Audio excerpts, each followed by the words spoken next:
그 시간이 안 가는지 정말 버스 안에서 going 이불 속에서 going은 언제나 너에게 going. Assalamualaikum warahmatullahi wabarakatuh.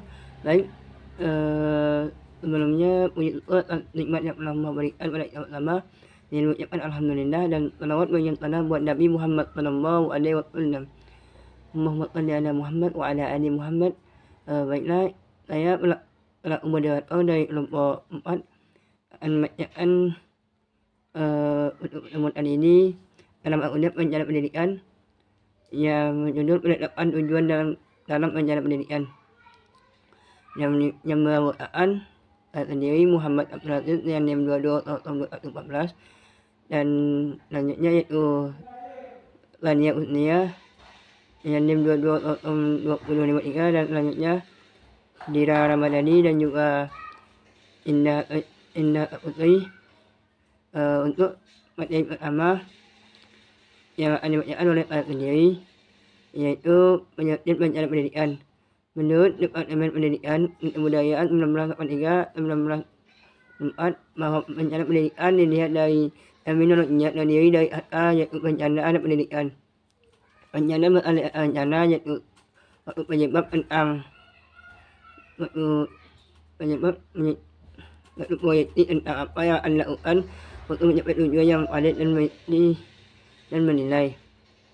Menurut Profesor Dr. Yusuf dalam proses perencanaan adalah proses dan persiapan perangkat alternatif keputusan bagi kegiatan masa depan yang diarahkan kepada mencapai tujuan dengan usaha yang optimal dan persiapan kenyataan yang ada di bidang ekonomi, sosial, budaya dan menyeluruh suatu negara. Dan selanjutnya menurut BBYE adalah suatu usaha melihat masa depan dalam hal menentukan kebijakan prioritas dan biaya pendidikan yang mempertimbangkan kenyataan yang ada dalam bidang ekonomi, sosial dan politik untuk menyeimbangkan potensi sistem pendidikan secara maksimal. Sistem pendidikan sosial memenuhi kebutuhan bangsa dan anak didik yang dilayani oleh sistem tersebut. Kesimpulannya adalah rencana pendidikan dari pendapat tersebut adalah proses intelektual yang dikembangkan dalam menganalisis, merumuskan dan menimbang serta memutuskan dengan keputusan yang diambil harus mempunyai konsistensi internal yang berhubungan secara sistematis dengan keputusan yang lain, baik dalam bidang itu sendiri maupun dalam bidang lain dalam pembangunan, dan tidak ada batas waktu untuk suatu jenis kegiatan serta tidak harus selalu ada kegiatan mendahului dan didahului oleh kegiatan lainnya. Rencana pendidikan itu adalah untuk kegiatan masa depan dalam hal menentukan kebijakan, prioritas dan biaya pendidikan dengan mempertimbangkan kenyataan yang ada dalam bidang ekonomi, sosial, politik dan pengembangan sistem pendidikan negara dan peserta didik yang dilayani oleh sistem tersebut. Materi kedua yaitu beberapa istilah tentang tujuan, yaitu need assessment, proses untuk menemukan kebutuhan pendidikan yang harus dipenuhi. Yang kedua, formulation of goal and objective, proses untuk merumuskan tujuan dan sasaran yang ingin dicapai. Yang keempat yaitu policy and priority setting, yaitu proses untuk menentukan kebijakan dan prioritas dalam mencapai tujuan pendidikan. Selanjutnya yang keempat, program and project planning, proses untuk merencanakan program dan project yang dilakukan untuk mencapai tujuan pendidikan. Yang selanjutnya itu formulation of goal and objective, merumuskan tujuan dengan sasaran perencanaan yang hendak dicapai. Baik, penyampaian materi pertama sekian dari saya. Untuk selanjutnya yaitu penyampaian materi kedua yang akan dibacakan oleh rekan saya yang itu Tania Putria dengan NIM 22 tahun 2053. Kepada Tania dipersilakan. Baik, Baik, terima kasih kepada moderator. Di sini saya sedikit menjelaskan tentang peran tujuan dalam perencanaan pendidikan. Ada beberapa peran tujuannya. Yang pertama, untuk standar pengawasan pola perilaku pelaksana pendidikan, yaitu untuk mencocokkan antar pelaksana atau tindakan pemimpin dan anggota organisasi pendidikan dengan program atau perencanaan yang telah disusun. Yang kedua, untuk mengetahui kapan pelaksanaan perencanaan pendidikan untuk diberlakukan dan bagaimana proses penyelesaian suatu kegiatan layanan pendidikan. Yang ketiga, untuk mengetahui siapa saja yang terlibat struktur organisasinya dalam pelaksanaan program atau perencanaan pendidikan, baik aspek kualitas maupun kuantitasnya, dan baik menyangkut aspek akademik atau non-akademiknya. Keempat, untuk mewujudkan proses kegiatan dalam pencapaian tujuan pendidikan secara efektif dan sistematis, termasuk biaya dan kualitas pengajarannya. Yang kelima, untuk minimalkan terjadinya beragam kegiatan yang tidak produktif dan tidak efisien, baik dari segi biaya, tenaga, dan waktu selama proses layanan pendidikan.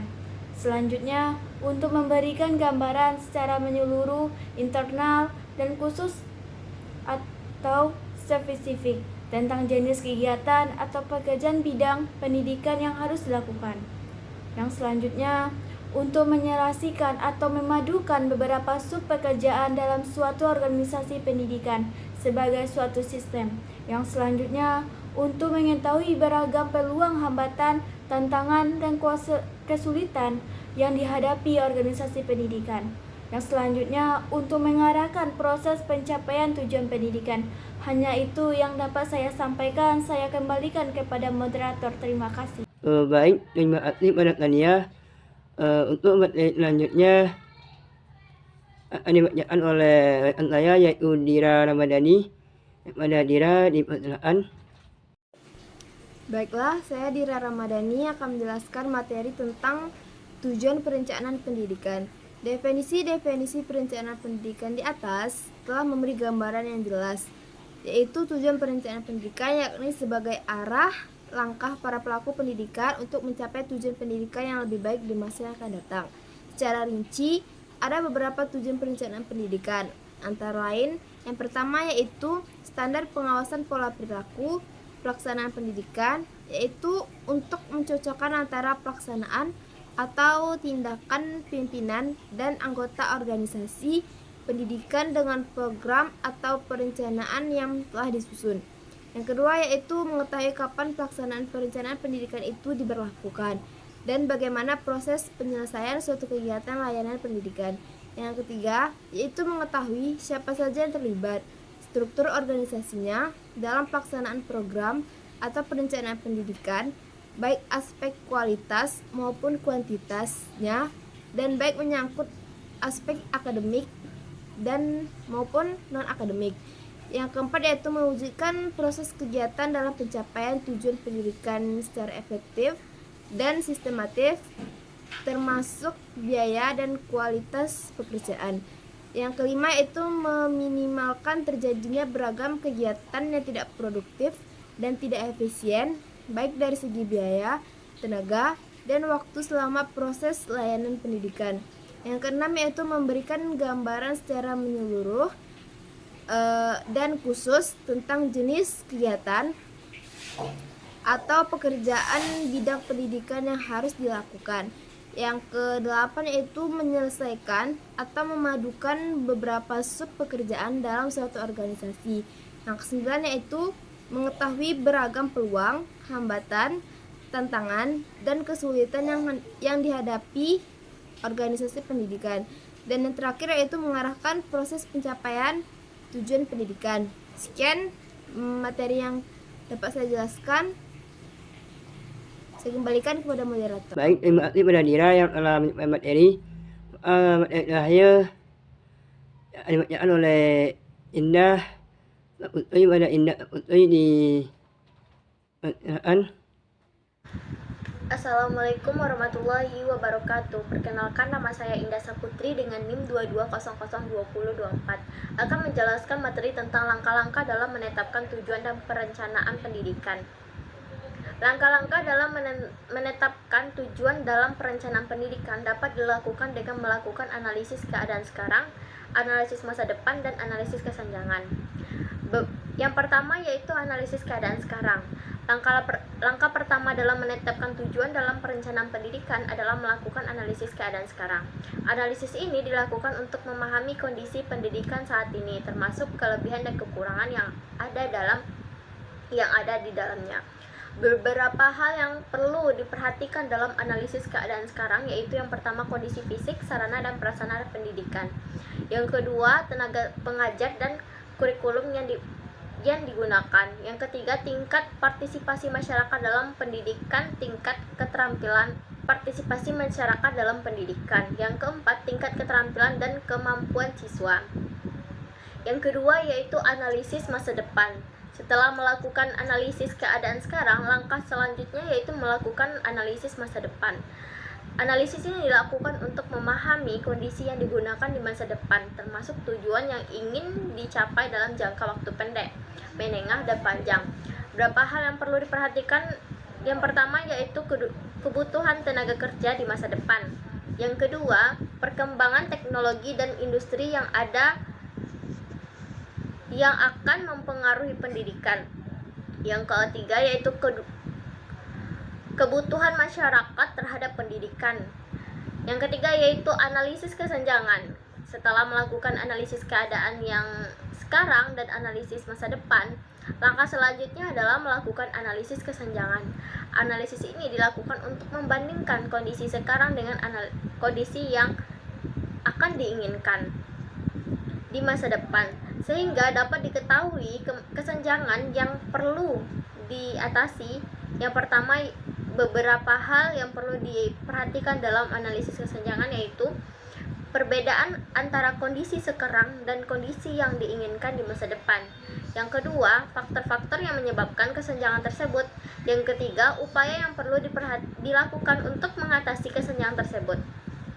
Dengan melakukan analisis keadaan sekarang, masa depan, dan kesenjangan, perencanaan pendidikan dapat menetapkan tujuan yang jelas dan spesifik untuk mencapai masa depan yang telah diinginkan.